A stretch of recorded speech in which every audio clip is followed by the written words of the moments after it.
Hi, I'm Charmaine, And I'm Karis. and this is Uncommon Humanity. And today we're going to be falling down the rabbit hole with a couple of articles that we read online and on Yep. Instagram. And basically, today we're going to talk about, Sexism and colonization. yeah, very light topics today. We promised we will try to make it a little bit light, Yep. but a little bit heavy too.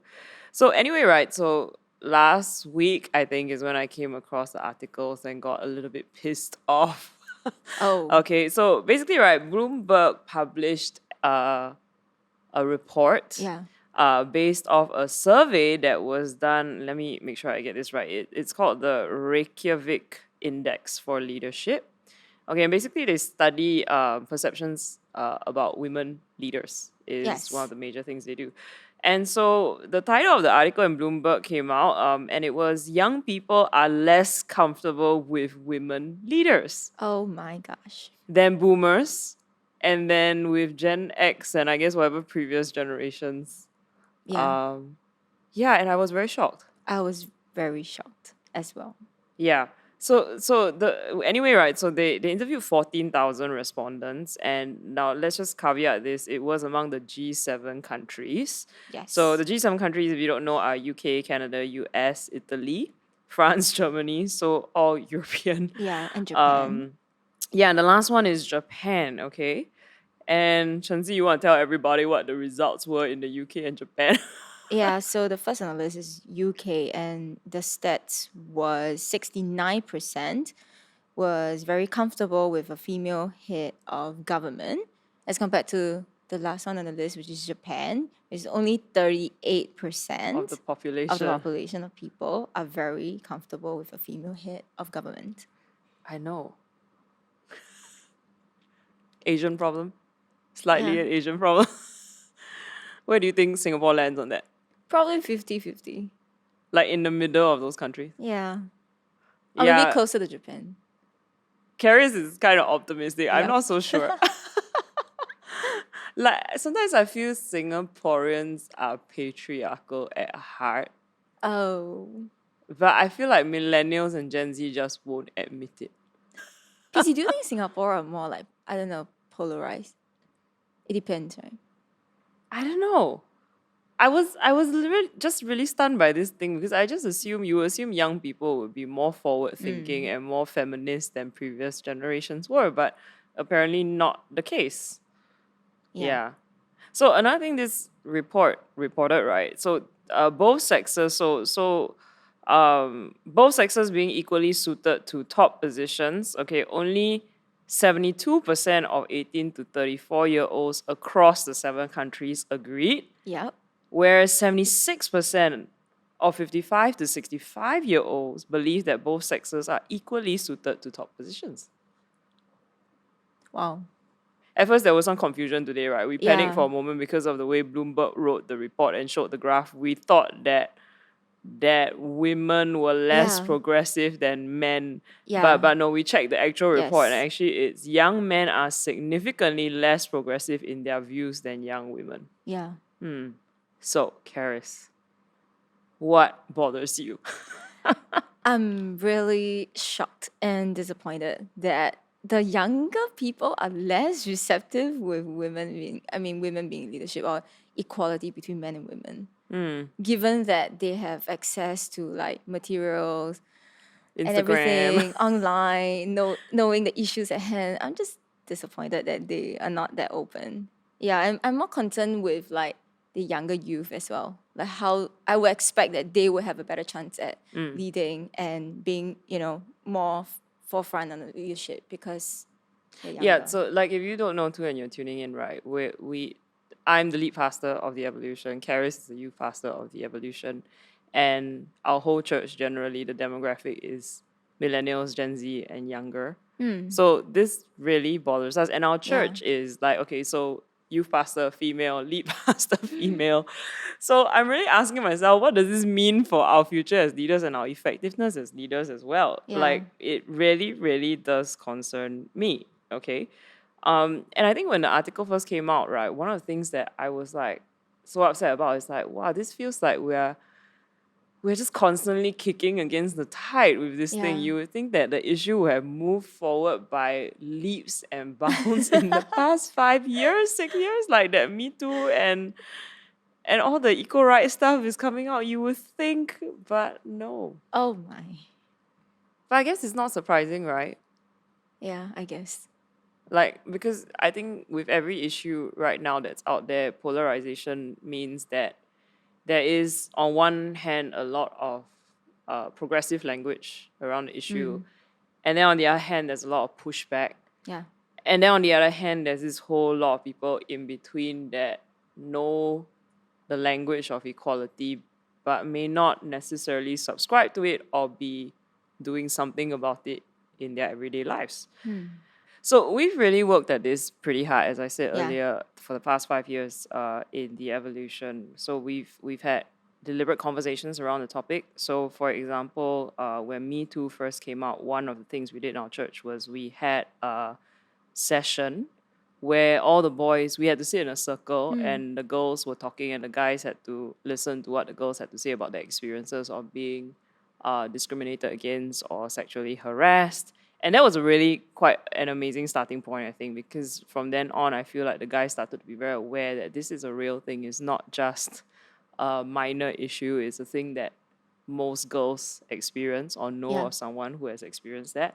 I think even I was shocked because Yeah. it turned out every one of us had a story, either of it happening to ourselves Or someone we know. or someone we know, but very close. Yeah. It wasn't like some distant Yeah. story read in the newspapers where every one of us had experiences of things like that happening. Yeah. And I think the guys were pretty Yeah. shocked. Yeah, I guess the guys really, I think they walked out the session being very, just a bit like mind blown because it's not just like someone far away, but someone Yeah. that they know that's Yeah. close to them. And that was the first time we significantly did something about Yeah. it, right? Then we've had leadership sessions where we talk about this issue. And of course, we've had Into the Grey panels. So if you don't know about Into the Grey panels, you can check it out Yeah. because we do panels and we invite leaders, thinkers to come and talk about these things.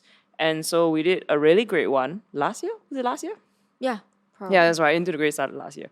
So we did that. And then we also had Pastor John Carlos Arce Yay. Cabrera. Yeah, shout out JC. Yes. who him and Pastor Chris as well came, Yeah. did sessions with the guys during a guys weekend, and this year he's also been doing group mentoring sessions with our guys on Zoom all the way from the US. And I would say definitely things in church have improved, wouldn't you say? Yeah, I would. I think our guys have been amazing in leading the way to help make changes. But I want to also be very real, right? That even in a church that is as intentional about dealing with this issue, we've had mixed results.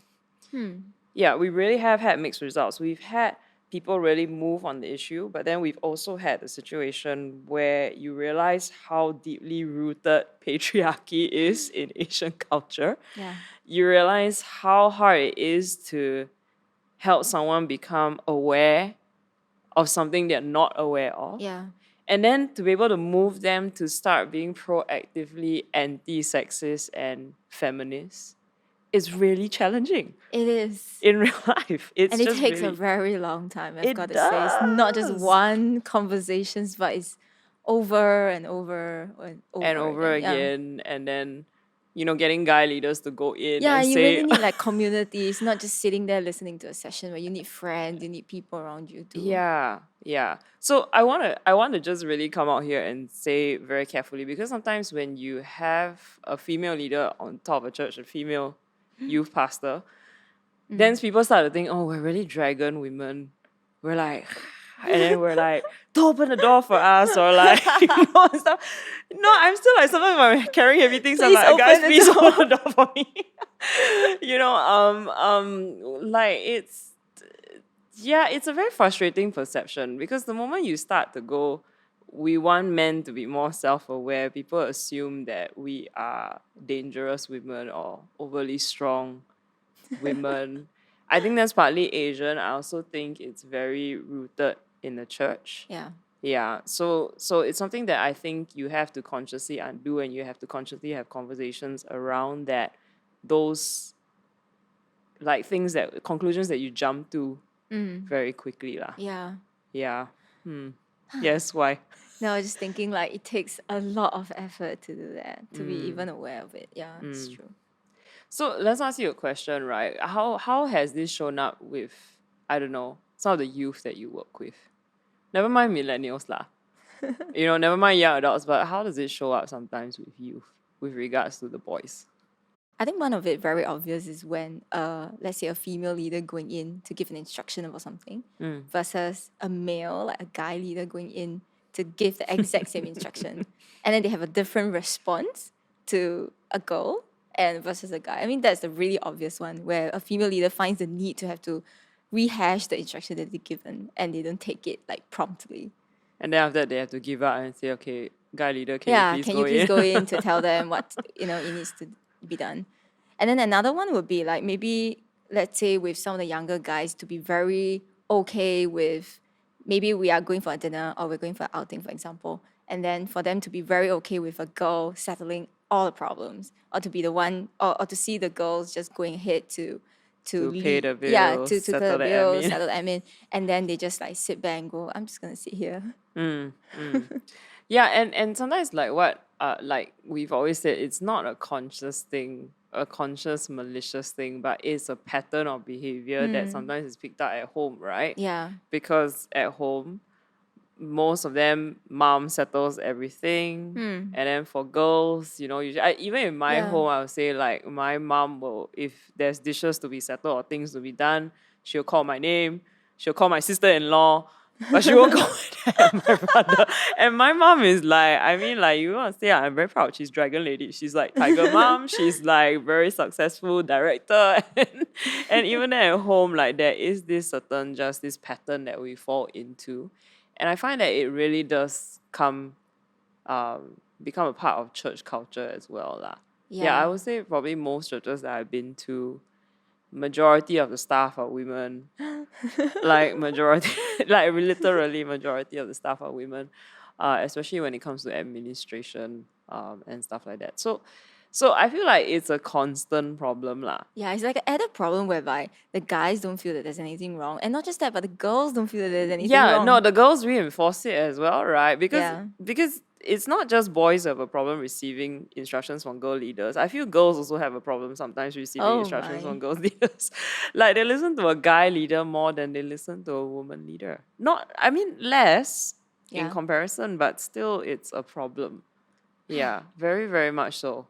Yes. It's really irritating. Yeah. It makes it very hard to grow church sometimes and to steer church because you have to push against the flow quite a bit. Yeah. So basically, how does this show up in, let's say, like, for young adults?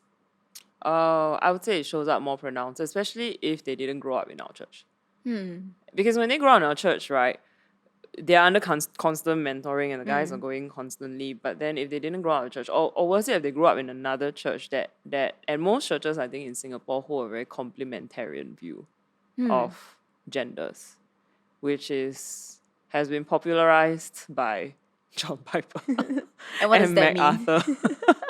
I used to love the MacArthur Study Bible. I used to buy the MacArthur Study Bible for our leaders, and then now like we're all like, okay, time to put it away after all the terrible things he said about women. Oh no. So complementarianism in its John Piper sense would be that actually women shouldn't be leaders in church, and their place is to be wives and to be I'm not sure if John Piper is like, he is as extreme with the homemaking thing, but I know MacArthur is quite extreme.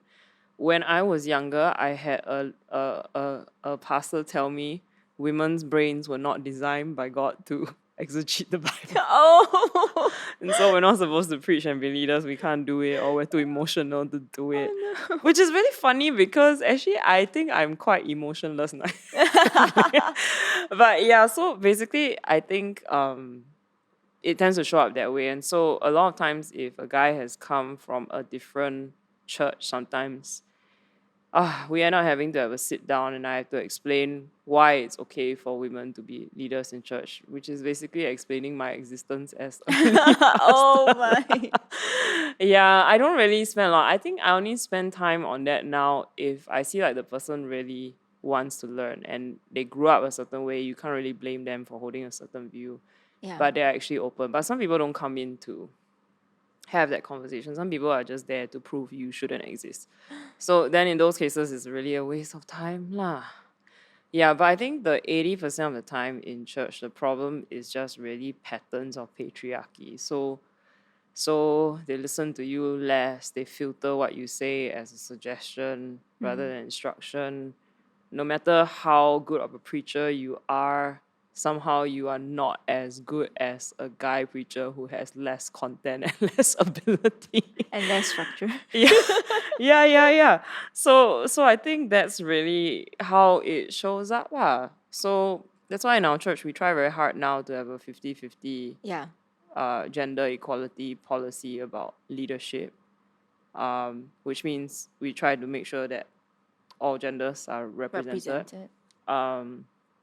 Of course, that is tricky. Yeah, because in our church we have the reverse problem, right? Wouldn't you say sometimes? Because we've got two strong Yeah. female leaders at the top of the pastoral chain. Yeah. Yeah.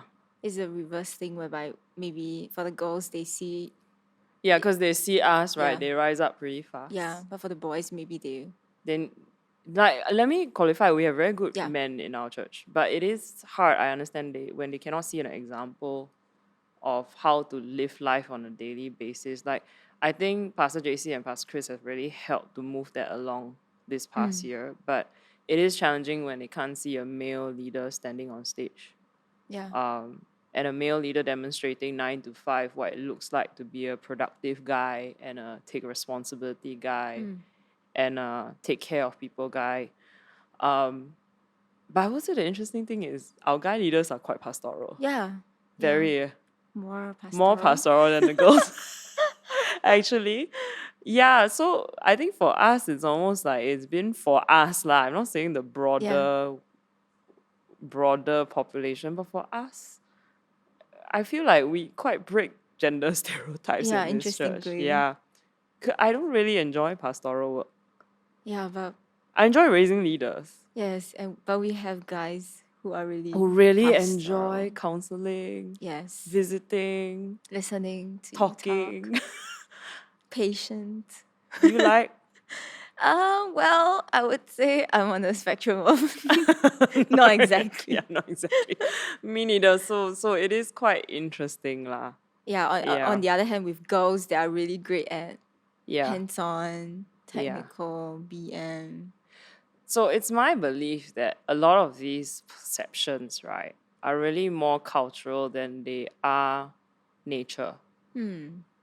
So I will acquiesce that I think if you identify as female and you identify as male, there are differences in our brain and possibly the way we process information. I will concede that. But I would say a lot of it is nurture because, so I was meeting with this kind of pastoral leader from another church quite some time back, and they were relating to me this problem where I said, in our church, we're trying very hard to be more progressive about gender. And they were telling me that they were having this problem in church where now they're trying to raise up women leaders in church, but they never have in the past. Like, I don't know, I think the church has been around for quite long, like 20, 30, 40 years. And it's all male leadership.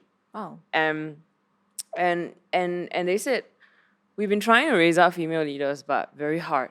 And the example they gave was they've recently been trying to get female pastoral leaders to preach on the pulpit. And the guys are complaining that it's very hard to integrate them because the female preachers are very rigid and the guys have to work their sermon around them when they preach the sermon series.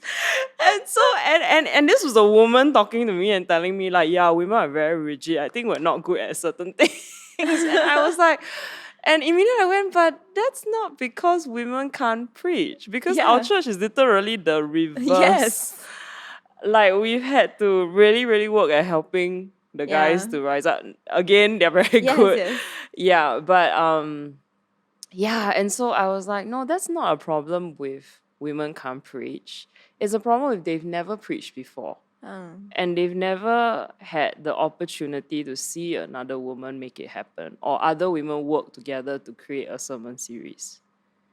Yeah, so we really don't have that problem in the church. In fact, it will be the reverse, where the girls rise up and preach very quickly because they have our example to follow.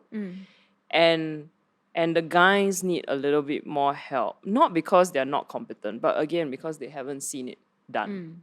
Yeah. So I think a lot of these roles and stereotypes have to do with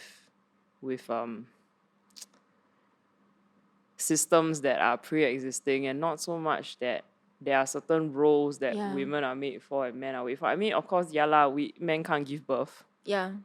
You know, I will concede that. Yep. But you never know in the future with Yeah. science, if you can, like this week, what was it? You can grow chicken in a petri dish. Like Singapore has accomplished chicken in a petri dish. Yeah, I know that is really true. And I know that we have certain predispositions possibly, which is women are more nurturing. Statistics show women tend to be more generous with their money. Women tend to think of human life versus profit margins. Okay, but no, let's talk about the COVID thing, right? Yeah, So right. off that topic, right? So one of the things that the Reykjavik survey mentions is that, but they mentioned it very briefly, which irritated the heck out of me again. Like that the reason for the recent setback among millennials and Gen Z is possibly linked to COVID-19. How? COVID-19 is to blame for everything right now. Yeah. Yes. Easy target. Yeah. Yeah, so we found this other article that came out the same week, right? Yes. And BBC 100 Women, that's a great Instagram to follow, by the way. They put out a post entitled "Coronavirus Could Set Women Back to the 1950s." Okay, and basically they took data collected from 38 countries by this organization called UnWomen. Yeah. 38 countries around the world. And this survey found that women are doing significantly more domestic chores and family care because of the impact of the pandemic. Okay, so if you're from a more developed nation, for example, childcare, elder care, household chores, majority of the workload will fall to you while you are working from home. And then in third world nations such as, I guess, wherever, fetching firewood, water, etc. So now caveat, right? The study focused on lower to middle income countries. But it does say in the survey more industrialized countries show a similar pattern. Yeah. Which is not surprising. Is your mom doing most of the work at home? Yes. But then you're 3 girls plus your mom. All girls. Yeah, all girls, so there's no comparison, right? Does your mom force you to do stuff? Yep. Yeah, okay. So shout out, mommy. Thank you for sacrificing your life. Wow. So the rest of us can live. Yeah, so what they found is before the pandemic already, 16 billion hours of unpaid work was done around the world, 75% by women. Wow. And during the pandemic, this has increased. And only a few countries have put measures in place to ease women's workload. Has Singapore put any measures in place? Not that I know of. Not that I know of either, right? Like, I didn't even know you could do that. Yeah. How would you do that? I don't know. Support, I guess. Put a law out there that if men don't do housework, they can be fined by $100. That would make them do housework. Yeah, Would this it? is yeah, I don't know. Yeah. So back to the article that I was Yeah. saying about COVID-19 is that they found that COVID-19 women-led nations actually did better. During Yes, COVID-19, yeah, during- women-led nations did better. Okay, yeah. So there were lesser death and all that. I think one interesting thing is that they pointed out about how women are more willing to like lock down the nations, to keep it in control, to manage the situation better as compared to male leaders. Who would be more concerned with the economy? Yeah, more concerned about the economy. They'll be willing, that means women are less risk adverse when it comes to lives as compared to men. But on the flip side, women is more be willing to take more risk when it comes to economy as compared to men. So is there an argument that men and women are different by nature or different by nurture? Wow. I don't know though. Did the article say? They did point out like why. But they didn't point out the why of the why. Yes. Okay. So we prioritize different things. Yeah, So I just wonder if that's nurture on nature. because Okay. like when you're the lead pastor or the youth pastor, you have to deal with the whole organization. You got to deal with the money. You got to deal with the what happens if we to the whole community Yeah. and the economics of it. But if you're not sitting at that level, you don't worry as much if you're working more on the ground. Yeah, I guess the vantage point, right? Yeah. And what they're seeing, what they're concerned about. And because I read this article, I was more bothered about how, like, I mean, women leads better in the whole entire COVID-19 situation. Why would the millennials? Why Why would would the millennials Gen not Z- think that we are? Yeah, why would Yeah. they think that women are not capable? No, Carrie's brought up another thing, which is if you're working from home and all you see is your mom really like holding the Handling whole everything. ship together. Why Yeah. wouldn't you think that women are not good leaders and managers Yeah. of situations? Like they have to do both full-time job and like Deal with the mess the at whole home. thing at home. Yeah, Yeah. you would think that your mom is really capable. Yeah, so I'm really wondering what's going wrong in the shots, like in the process of like observation and conclusion. Like what's gone wrong? Like is it really I don't know, is it the picture of a woman being very domestic that's the problem? Mm-hmm. Or is it really okay, the social justice answer would be like, it's the preservation of power. We want to keep our privileges. Yeah. So I don't know where I land on this thing. I don't know. Actually, you know what? When we release this episode, everyone hit up the comment section. We want to Tell hear what us. you have to think. Is this a nature or nurture problem? This gender thing. Yeah. Yeah. And that's it. I have nothing else to say about this, except that I'm angry. And disappointed.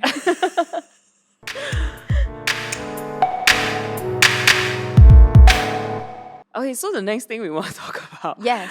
Okay, it's not about Thanksgiving, but it was inspired by By a post Thanksgiving. on Thanksgiving. Okay, because if anyone's tuning in from overseas, if we're that lucky, Thanksgiving isn't something we celebrate in Singapore Not at at all. all. Okay, but we do eat turkey. Actually, that's the strange thing I realized. We eat turkey. Oh, Well, some. okay, the more ang moh Yeah, families are not like my everyone. family. we eat turkey, but we eat it on Christmas.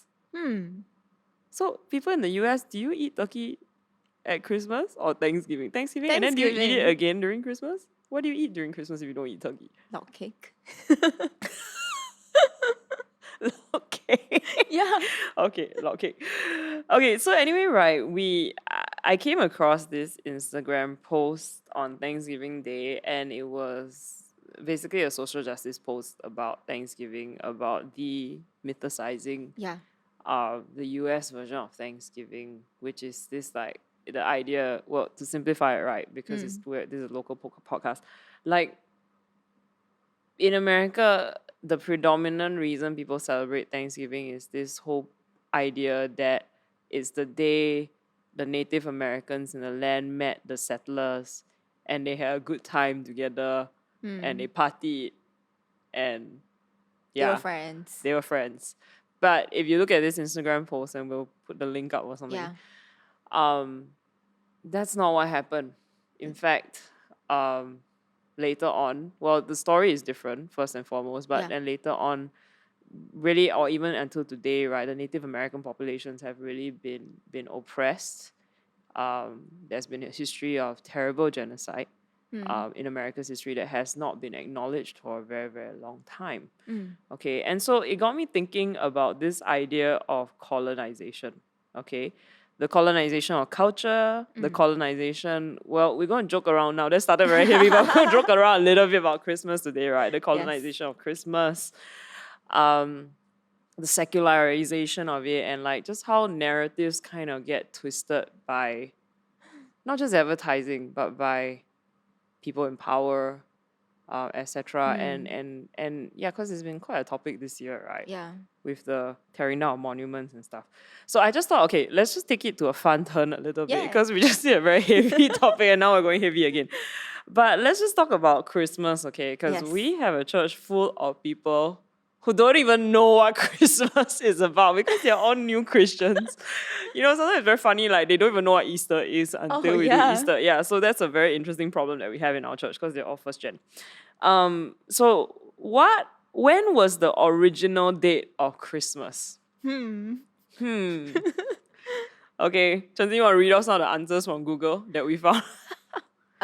In Rome, it's December 25th, which is the day we celebrate. I mean, now, Yeah. Christmas. It is in AD 336. Yeah, so this is the first recorded, Yeah. official recorded Christmas, AD 336. 25th December. It's observed by Christians and also non-Christians. And then It Emperor... was instituted. It was instituted by Emperor Emperor Constantine in Yeah. AD 335 to be the national religion. Yeah, because in 335, Christianity was made the national religion of Rome. So Christian or non-Christian, you had to kind of flow with the country's, the empire's Yeah. religion. And then the next year, they created Christmas on 25th December. Okay. But then, when was Jesus actually born? We don't know. So here are all the different versions, Yeah, right? yes. So Church Father Clement picked November 18th. Why? I don't know. Then this guy, how do you pronounce it? Hippolytus. Oh no. Hippolytus. I'm sorry if it's wrong. Hippo. Hippolytus. He said Christ must have been born on a Wednesday. Very, very Buddhist. You know, because Buddhists have, like in Myanmar, right, you have two birthdays. One is the actual day you were born and the day of the week that you were born. And the day of the week you were born, you have to go and worship at the temple. Day of the week. Yes. So Christ was born on a Wednesday. Well, maybe. Okay. And then Luke's account suggests that it was summer or early fall because shepherds would watch their sheep at night. Shepherds watch their sheep by night. Do you know that song? No. Yeah, no, because you're a first-gen Christian. Oh no. Okay, and then there's another account, right, where scholars say, or scientists say, that it was because they follow the fabled star, right? Actually, that North Star, I don't know what the star is called, that was above the nativity scene, above the stable. Like, there's actually a record of that star, which is supposed to be a slow-moving comet, which Chinese historians recorded in 5th century BC. Okay, then other scholars say springtime. And then I don't know why the Church of Latter-day Saints believes by revelation that the date is April 6th and not December 25th. Okay, so, but just to clarify, Jesus wasn't actually born on December 25th. It's just that we celebrate his birth. Yeah, we celebrate his 25th. Okay, then of course there's the whole other part about Christmas and Santa Claus.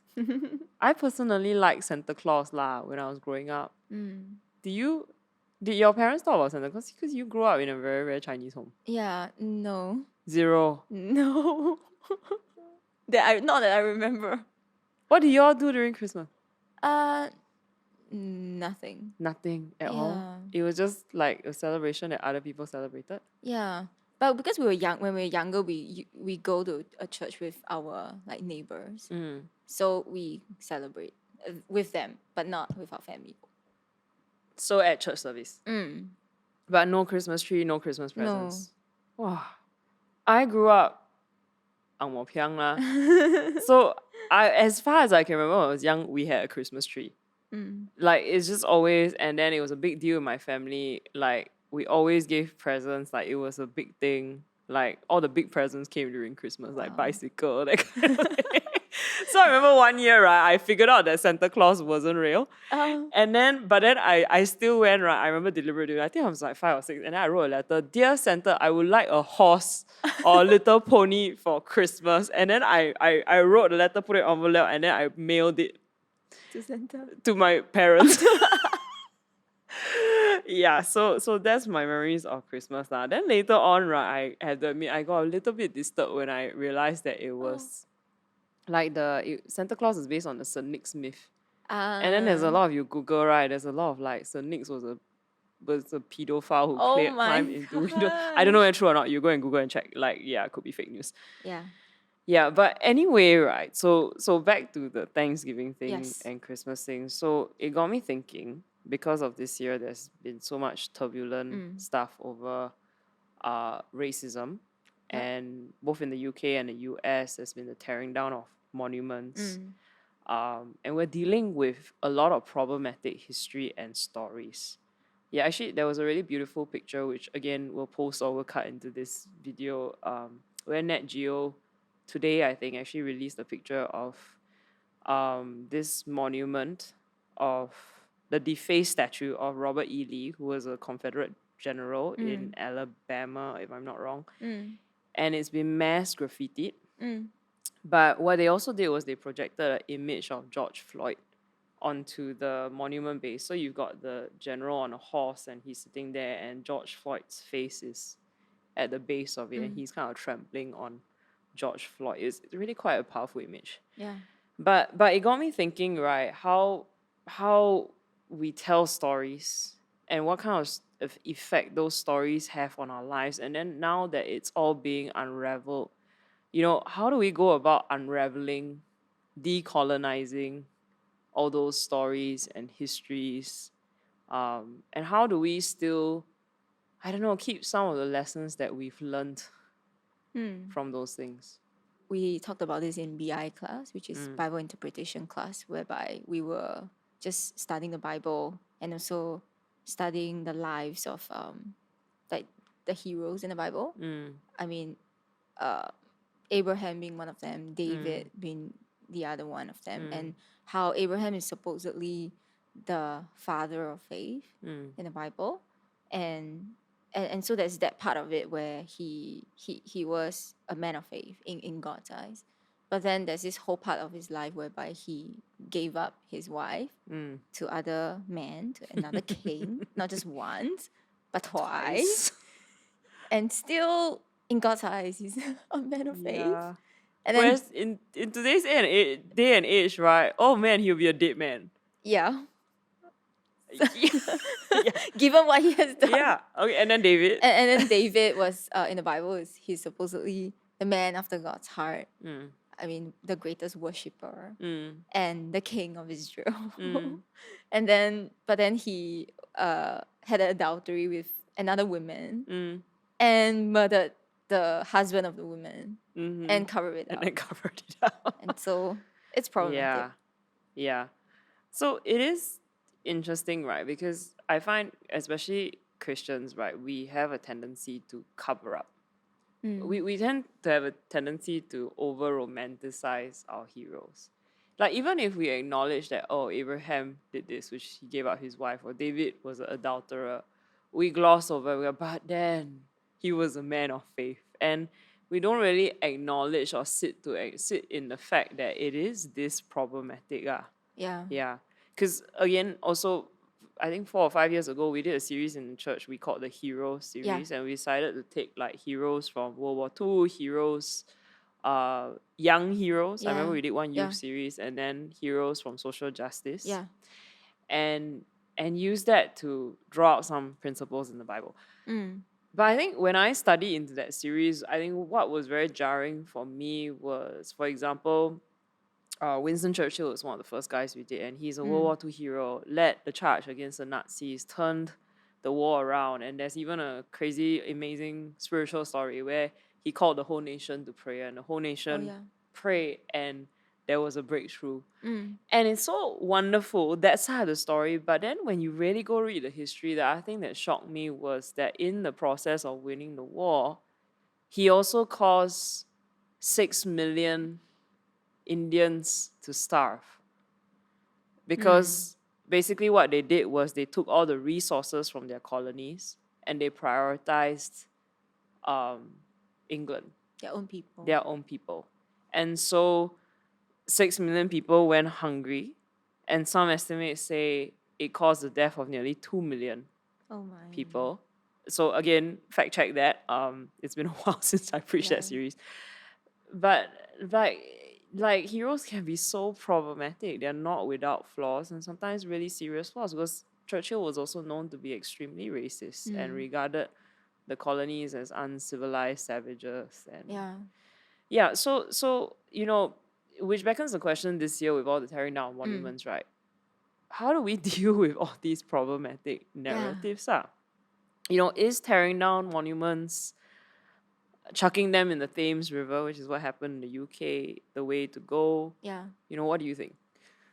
I don't know though. Like, how do we celebrate the good that they've done, but then bear in mind the really problematic? Yeah, like do we celebrate them? Do we not celebrate them? Yeah.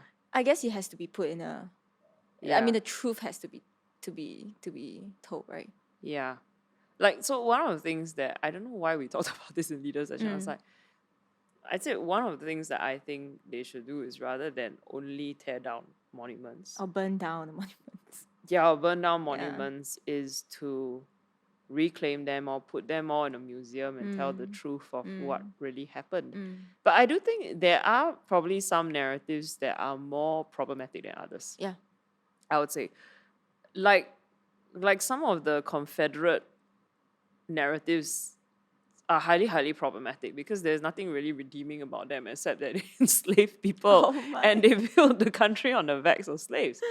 Winston Churchill will be, I still think actually now when I think about it, quite problematic because yes, he won the war. Yeah. He was a great leader, but the story that's not told is you bankrupted India in the process, and you destroyed lives in the process. So I really don't know what to do with that. Yeah. Yeah. So a couple of things that I thought about just today as we were preparing for this session is there are a couple of R's that I would imagine are helpful to decolonizing, which is, I think the first step usually is retelling, like retelling the story. And I think Singapore has kind of done it, but Singapore is an interesting story. So Chen Xi will tell you about the Singapore, which is quite interesting. I About find the way Singapore. we went about doing it. History. Yes. So when we're in secondary school, we all like take social studies, and then we will learn about Singapore, like history. So Sang Nila Utama, oh my gosh, I can't remember Raffles, most William. of it. How come I can remember? Y'all cannot remember. What's going Oh my. Yeah, so like we learn about Raffles and then William Farquhar, and then about what they have done to help like develop Singapore. But then we also found that it has like evolved a little bit from A there. lot. Okay, a lot. Yeah, because my time, right, guys, when I was in secondary school, 14 years old, William Farquhar and Raffles were like heroes. They were the men who civilized like Founded the Singapore. like jungle. And when I was growing up, the Raffles statue was in a different place. I can't remember what it was, but it was very prominent. Yeah. Then by the time it got to, I don't know lah, the recent National Day where we watched it together. Yeah. Or a few years ago. Few years ago. I think we probably watched it 2 together. to 3 years ago. And then there was one National Day where suddenly the Singapore stone appeared in the Yeah, there National was Day a parade. story about the Singapore stone. And all of us like, huh? Where got a Singapore stone? Where did this story come from? Yeah, where did the Singapore stone come from? Yeah, this whole other narrative. And then like, I don't think we even talk about Raffles and William Farquhar very much anymore. Yeah. Yeah. I think the emphasis is like not as much. And they've moved the statue. Yeah, okay, but anyway, Chenzi found this interesting article, so tell everyone. Yeah. So I found that there was a Dutch economist who actually advised Lee Kuan Yew, right, about 2 conditions. So he gave him 2 conditions for success, which is one of it is he told him not to remove the statue of Stanford Sir. Yeah, so actually, so LKY thought about it right from the start. Because if you read LKY, he was very, very against British rule. Yeah. He was like, let us rule ourselves, stop determining us. So I'm not surprised that he wanted to remove the statue. Yeah. Yeah, but he didn't. Yeah, he didn't. And one of the reasons for that is because that monument would signal that Singapore is open for to business leave it there, and that also Singapore is open to the west. open to the west. So it was more like a strategic move, right? Strategic political move to preserve our nation. Yeah. Yeah. So it's a very different workaround, isn't it? Yeah. We didn't throw him into the Singapore River. Yeah. Okay. But that being said, we're joking about it, but it is seriously a very different context, lah. Yeah. Like I feel the situation over there is ridiculous. If you've watched it, followed it, it's just really, really bad.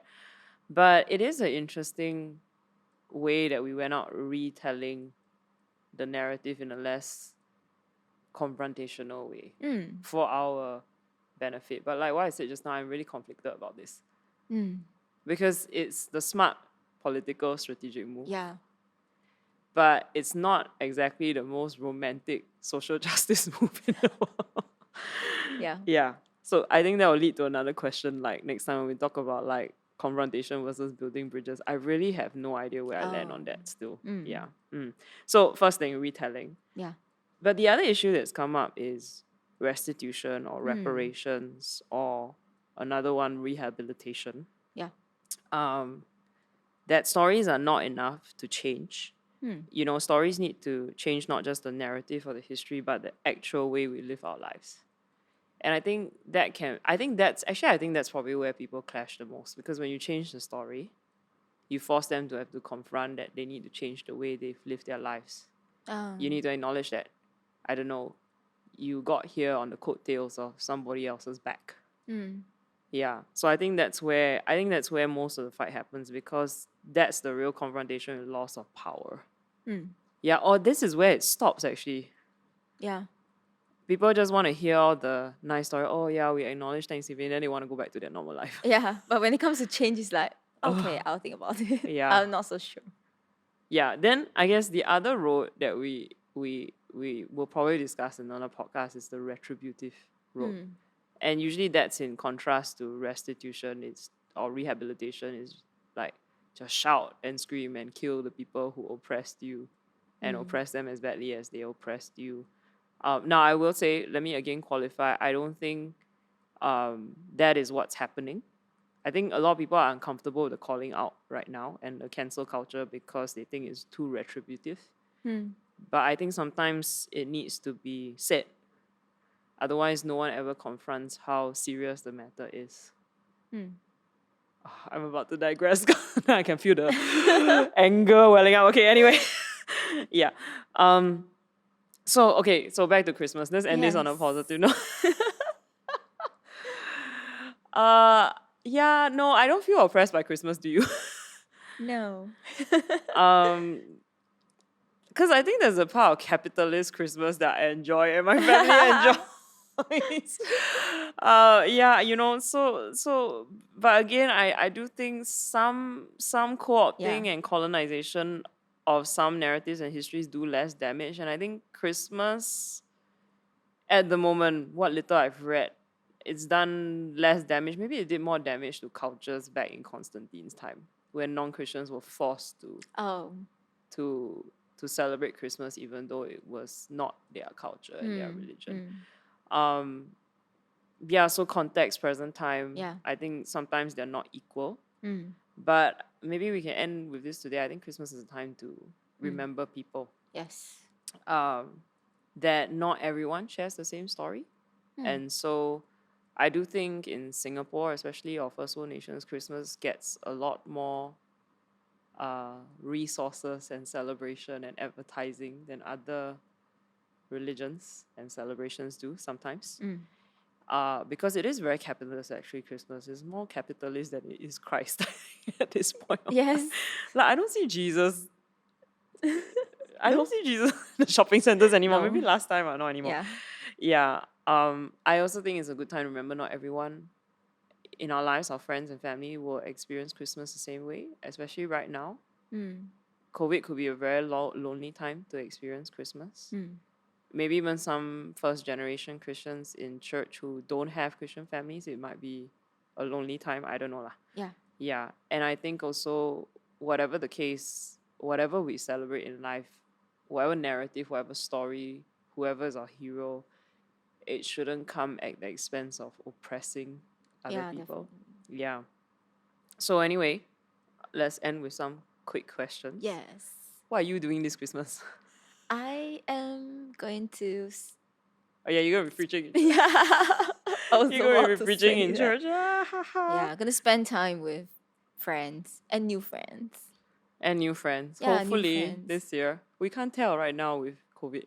Yeah, it's true. Yeah, but it's been quite fun because we're doing the giving tree and we've had a lot of new friends come down to pack presents for our migrant friends. We've been doing that for 3 weeks. And then Christmas, our theatre team's working really hard on mochi. On our play. Our play called, everyone is calling it mochi right now. Actually, it's called A Tale of Unfortunate. Yes, correct. Yeah, okay. So that's going to be our Christmas, speaking and meeting people, hopefully new people in church.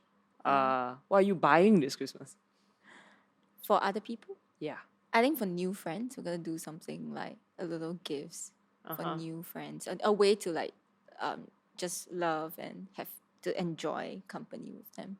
Because maybe Yeah. some of the, especially I think for the youth, if it's their first time stepping to church, it will be their first time celebrating Christmas That's true. I always together. forget that because Yeah. of how I grew up, that it's not a common experience. Yeah.